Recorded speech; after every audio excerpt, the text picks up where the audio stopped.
Hi, I'm Clay Daniel. I'm Director of LSAT for Claiborne Education.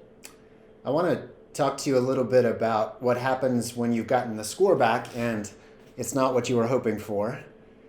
It's the middle of law school application season. You're maybe registered for the next LSAT, but you just haven't seen that translation of your practice test to test day in the way that you hoped. There's a couple of things to keep in mind and a few questions you can ask yourself. The first is, how much time have I put in? The LSAT takes most students 3 to 6 months to prepare for, or an even better figure is just to think about the number of hours that it takes, because every student is different in terms of how much work he or she can put in every week. So let's think about hours-wise, probably about 200 to 300 hours.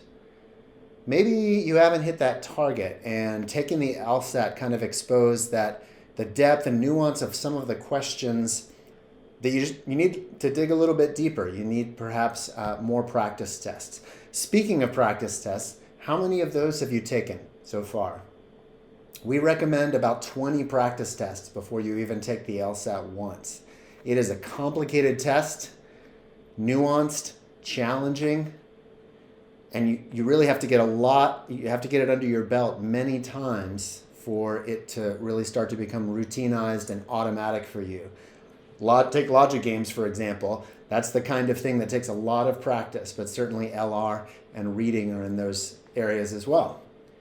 Another thing you might think about is, have I gotten a guide in preparing? Have you taken a class? Even better, have you found a tutor? We have students come to us all the time who have either tried self-study and found that it didn't get them to their goals, or took a class and that didn't get them to their goals, because classes can deliver good information, but they don't represent the kind of one-to-one coaching that many students need to excel on the LSAT. The accountability, the guidance, the ability to hear exactly what a student is thinking and immediately respond and tweak that thinking so that it leads to success on the LSAT.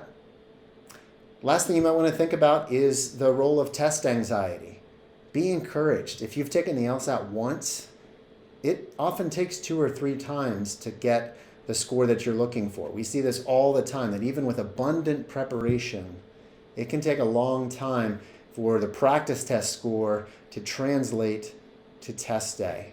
And anxiety is certainly a factor in that. Often it's simply the familiarity of going back for the second or the third time that can make all the difference. So if you've taken the LSAT once and the score is not what you were hoping for, don't despair. We can talk about it. We can help you sketch this out, what a plan can look like to help you translate better on the next test, and to think about what the future holds and what kind of plan is going to best prepare you for law school.